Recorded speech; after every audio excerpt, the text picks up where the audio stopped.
आज की इस वीडियो में मैं एक्सप्लेन करने वाला हूँ एक नया एनीमे को जिसका नाम है मार्शले मैजिक एंड मसल। तो वीडियो को शुरू में ही हमें दिखाया जाता है एक ऐसा वर्ल्ड जहाँ पर जो मैजिक है वो काफ़ी ज़्यादा कॉमन है। यहाँ पे हर एक बंदे को मैजिक करना आता है। यहाँ पे हर एक बंदा एक झाड़ू के ऊपर बैठ के उड़ सकता है और यहाँ पे जो मैजिक है वो हर दिन का एक नॉर्मल सा पार्ट है। और इस वर्ल्ड का जो सोशल स्टेटस है वो भी लोगों के मैजिक के ऊपर डिपेंड करता है। जिसका मैजिकल स्किल ज़्यादा है उसको ज़्यादा रिस्पेक्ट मिलता है। और साथ ही साथ इस वर्ल्ड में ड्रैगन्स भी है और वो भी बहुत ही ज़्यादा कॉमन है। और उसके बाद हमें फॉरेस्ट का सीन दिखाया जाता है जहाँ पे एक बंदा बहुत ही खतरनाक तरीके से एक्सरसाइज कर रहा था, बहुत खतरनाक वेट लेके। और फिर एक्सरसाइज जैसे उसका खत्म होता है वो एकदम से एक क्रीम पफ खाने लगता है। और उसके बाद सीन शिफ्ट होता है और हमें जंगल में ही एक छोटा सा घर दिखाया जाता है जहाँ पे एक बूढ़ा आदमी बैठा हुआ था जिसका नाम था रेगरो। और वो अपने आप को इंट्रोड्यूस करता है और कहता है कि मैं इस छोटे से घर में शहर से दूर अपने बच्चे के साथ ही रहता हूँ।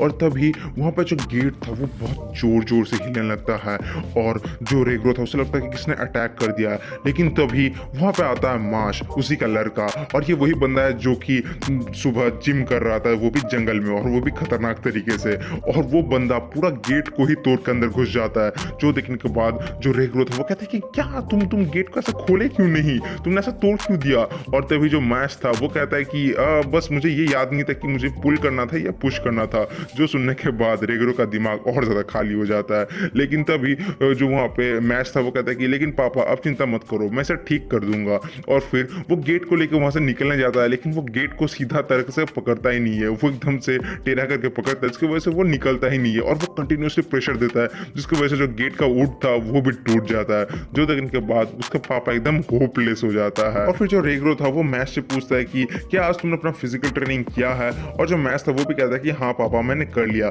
लेकिन फिर वो अपने पापा से एक क्वेश्चन पूछता है और वो है कि पापा आप मुझे हमेशा फिजिकल ट्रेनिंग ही क्यों कराते हो, क्या मैं किसी और चीज़ के लायक नहीं हूँ। लेकिन जो रेगरो था वो कुछ बोलता नहीं और अपने मन ही मन सोचता है कि मैं ये कराना तो नहीं चाहता लेकिन तुम मैजिक नहीं कर सकते, तुम एक ऑर्डिनरी आदमी जैसा नहीं हो, तुम ये मैजिकल स्किल एक्वायर ही नहीं कर सकते। इसीलिए फिजिकल ट्रेनिंग ही एकमात्र चीज़ है जिसकी वजह से कि तुम स्ट्रांग बन सकते हो। और उसके बाद जो रेगरो था वो बाहर जा रहा था किसी काम के लिए और वो मैच को बार बार बोल के गया कि तुम सिटी में बिल्कुल भी नहीं जाना मेरे बगैर। लेकिन जो मैच था जैसे ही उसका पापा वहां से बाहर जाता है वो एकदम से हुड वुड पहन के सिटी के लिए निकल जाता है। और जैसे वो सिटी में पहुंचता है वो देखता है कि जितने भी लोग हैं वो हर एक काम मैजिक के द्वारा कर रहे हैं। और फिर मैच एक बेकरी में जाता है जहां पर जाके वो कुछ क्रीम पफ्स ऑर्डर देता है। लेकिन वो इतना ज्यादा एक्साइटेड हो जाता है कि वो कॉइन को अपने मुट्ठी में एकदम बंद कर लेता है जिसकी वजह से जो कॉइन था वो पूरी तरीके से पिचक जाता है। लेकिन तभी वो फिर से अपने हाथों से उसको एकदम सीधा कर देता है। और ये सब देखने के बाद ही जो वहाँ पे बेकरी में लोग था वो एकदम बावला हो जाता है। वो कहते हैं कि ये क्या हुआ जस्ट मेरे आंखों के सामने। और उसके बाद ही वो अपना जो क्रीम पफ है वो लेके निकल जाता है। लेकिन तभी हवा के झोंके की वजह से उसका जो हुड था वो नीचे गिर जाता है और अचानक से जितने भी लोग थे सब उसकी तरफ घूरने लगते हैं ऐसे उसने कुछ बहुत ही गलत काम कर दिया हो। और उसके बाद सीन एकदम से शिफ्ट होता है और हमें एक अननोन सा आदमी को दिखाया जाता है जो कि न्यूज़ पढ़ रहा था जहाँ पे बताया गया था कि जो स्कूल ऑफ मैजिक है उसमें जो टॉप किया है उसका नाम है राय ने। और उसी तरफ वो हमें दिखाया जाता है कि वो एक बंदा को कैद करके रखा है क्योंकि उसने कुछ क्राइम किया था, लाइक उसने कुछ चुरा लिया था। और जैसे ही वो बंदा उसको पनिश करने के लिए जाता है अचानक से उसका फोन रिंग होता है और फिर वो एकदम से जाकर अपना फोन उठाता है और तभी उसको कोई तो मैसेज देता है कि जो सिटी है उसमें एक ऐसा बंदा को स्पॉट किया गया है जिसके शक्ल में कोई भी मार्क नहीं है। और अगर अब तक तुमने ध्यान से देखा होगा तो जितने भी लोग हैं सिटी में सबके शक्ल में कोई ना कोई तो एक मार्क है। लेकिन जो मैच है उसके शक्ल एकदम क्लियर है और उसके शक्ल में कोई भी मार्क नहीं है। और उसके बाद सीन फिर से मैच की तरफ आता है जहाँ पे वो अपना क्रीम पफ खा रहा था और आराम से चल रहा था। लेकिन तभी उसके सामने धक्का लग जाता है एक आदमी के साथ और तभी वो देखता है कि वो आदमी और कोई नहीं बल्कि एक पुलिस ऑफिसर है, एक मैजिक पुलिस है जो कि बहुत ज्यादा ड्रंक था। और वो मैच का क्रीम पफ को फेंक देता है क्योंकि उसका क्रीम थोड़ा सा उसके यूनिफॉर्म में लग गया था जिसकी वजह से वो एकदम गुस्सा हो जाता है। और तभी जो मैच था वो एकदम से उसकी यूनिफॉर्म पकड़ता है और एक ही झटके में उसका पूरा यूनिफॉर्म ही फाड़ देता है और कहता है कि सर मैं ये आपके लिए धोखे ला दूंगा। जो देखने के बाद वो और ज्यादा पागल हो जाता है। लेकिन तभी वहां पे एक दूसरा मैजिक पुलिस आ जाता है जिसका नाम था ब्रैड और वो मैच की तरफ देखता है और नोटिस करता है कि यही वो अनमार्क्ड बंदा है जो कि रिपोर्टेड हुआ है। और जैसे ही वो मास्क के पास जाता है तो भी वहां पे आता है रेगरो और उसको एकदम बहुत ही स्पीड से वहां से लेके निकल जाता है। लेकिन जो वहां पे मैजिक पुलिस है वो अपना मैजिक का यूज़ करता है और उनके ऊपर एक स्पाई बर्ड छोड़ देता है जो कि टोटली मैजिकल होता है। और उसके बाद हमें दिखा जाता है वो दोनों घर पहुंच जाते हैं और जो रेग्रो था वो मैश के ऊपर काफ़ी ज़्यादा चिल्लाता है क्योंकि उसने उसको बार बार मना किया था कैपिटल सिटी जाने के लिए, लेकिन फिर भी वो चला गया। लेकिन अब पापा का मन है ना, पिघल तो जाता ही है और फिर वो मैश को थोड़ा पनिश करता है और कहता है कि तुमने जो जो एक्सरसाइज किया था वो जाओ और फिर से रिपीट करो आज। और फिर जो मैश था वो अपने एक्सरसाइज करने चला जाता है, लेकिन जो रेग्रो था उसको अपने खिड़की के बाहर एक अजीब सा बर्ड नोटिस होता है और तभी उसे गेट के बाहर एक बहुत ही बड़ा सा धमाका होता है और वहां से अंदर आते हैं मैजिक पुलिस। और मैजिक पुलिस आते ही उससे कहता है कि जल्दी से हमें अपना बेटा सौंप दो। और ये इसके बाद ही हमें मैश का ट्रेनिंग का सीन दिखाया जाता है जहाँ पर वो बहुत ही जल्दी अपना ट्रेनिंग खत्म कर लेता है और उसका ट्रेनिंग तो तुम्हें पता ही है।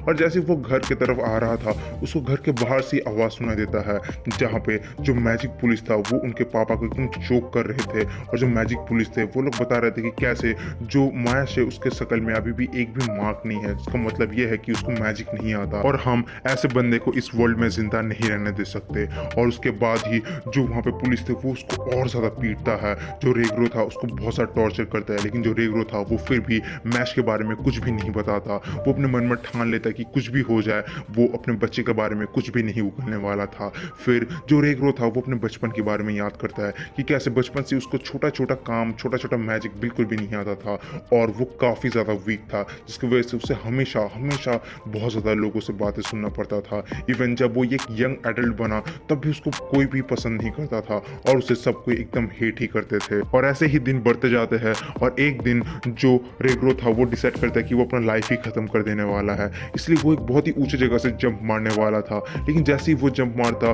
उसको एक बच्चे की रोने की आवाज़ सुनाई देता है और वो वहाँ पे जाता है और नोटिस करता है कि एक बच्चा को अबैंडन कर दिया है क्योंकि उसके ऊपर मार्क नहीं था, जिसका मतलब ये था कि वो मैजिकल पावर यूज़ नहीं कर सकता।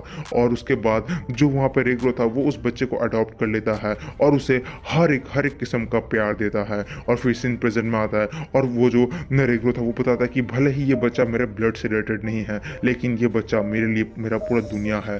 और तभी वहाँ पे वो पुलिस आता है और रेग्रो को बहुत ज़्यादा मारता है, उसके ऊपर कंटिन्यूस लात मारते ही रहता है। लेकिन तभी वो जो रेग्रो था उसे पता चल जाता है कि शायद जो मैश है उधर आ चुका है और वो चिल्लाता है कि मैश भागो, तुम यहाँ पे मत रहो, मैश भागो। और तभी वो जो पुलिस था वो उसके ऊपर एक बहुत ही खतरनाक सा स्पेल करने वाला था, लेकिन तभी गेट तोड़ के आता है मैश और वो आते ही एक पुलिस वाले को इतना जोर से घूसा मारता है कि वो दरवाजा टूट के दूसरी तरफ जाकर गिरता है। जो देखने के बाद ही जो मोटा वाला ऑफिसर था वो आता है, लेकिन जो मैश था वो उसका फिर से शर्ट फाड़ देता है और उसको थप्पड़ के बाद थप्पड़ बजाता है, जिसके बाद उसका वो गाल एकदम फूल जाता है और वो साइड में जाके गिरता है। लेकिन तभी वहाँ पे जो रेग्रो था वो कहता है कि मैश तुम भाग जाओ यहाँ से, तुम यहाँ पे मत रहो। लेकिन मैश कहता है कि नहीं, मैं आपको छोड़ के मैं कहीं नहीं जाने वाला, आप मेरे फैमिली हो, मैं आपको कहीं छोड़ के नहीं जाने वाला पापा। और फिर जो मैश था वो ब्रैड की तरफ देखता है और कहता है कि मैं तुम्हें हेल में गाड़ देने वाला हूँ। और तभी वो जो ब्रैड था वो हंसता और कहता है कि क्या तुम मेरे को हेल में डालोगे, तुम्हें तो मैजिक यूज करना भी नहीं आता। और तभी वो मोटा वाला बंदा कहता है कि जो ब्रैड है वो bureau of magic security force में था और ये काफी खतरनाक है।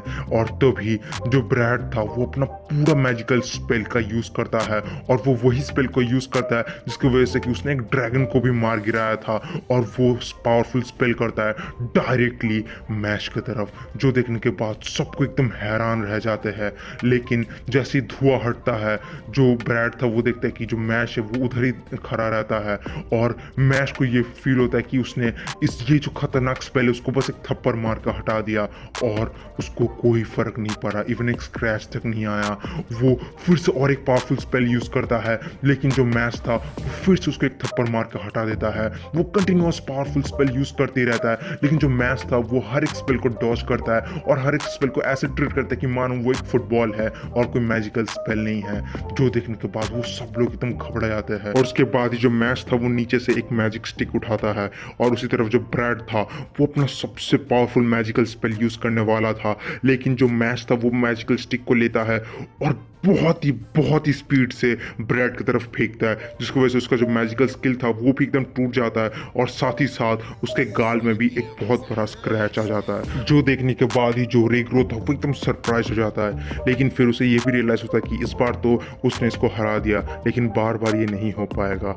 और तभी वहाँ पे जो ब्रैड था वो हंसने लगता है और कहता है कि हाँ, तो क्यों ना हम एक डील कर ले, मैं तुम्हें अपना लाइफ ढंग से जीने दूंगा, लेकिन उसके बदले में तुम्हें मेरे लिए एक काम करना होगा। पूरे साल में इस कंट्री में एक बार एक ऐसा चीज़ होता है जहाँ पे एक एक्सेप्शनल स्टूडेंट को जो गॉड है उसका खुद का दान माना जाता है और उसे कहा जाता है डिवाइन विशनरी। और इसको मानने के लिए तुम्हें मैजिक स्कूल में एनरोल करना होगा और उसमें से टॉप करना होगा, तभी जाकर जो गॉड है वो तुम्हें चूज करेंगे और वो तुम्हें एक्सेप्ट करेंगे। जिसका मतलब ये होगा कि तुम्हें सोसाइटी भी एक्सेप्ट करने वाला है और कोई भी प्रॉब्लम नहीं होगा, लेकिन उसके बदले जो भी तुम्हारा फॉर्च्यून होगा वो सब मैं लूँगा, जो भी तुम्हें पैसा कमाओगे वो सब मैं लूँगा। और ये सब सुनने के बाद ही जो रेग्रो था वो मैश को मना करता है कि ऐसा इसका बात मत मानो, लेकिन जो मैश था वो उसका डील को स्वीकार कर लेता है और कहता है कि मुझे एक नॉर्मल लाइफ एकदम पीसफुली जीना है और उसके लिए मैं कुछ भी करने को तैयार हूँ, और वैसे भी मेरा मोटिवेशन सबसे ज़्यादा हाई है। और उसके बाद सीन शिफ्ट होता है और हमें दिखा जाता है कि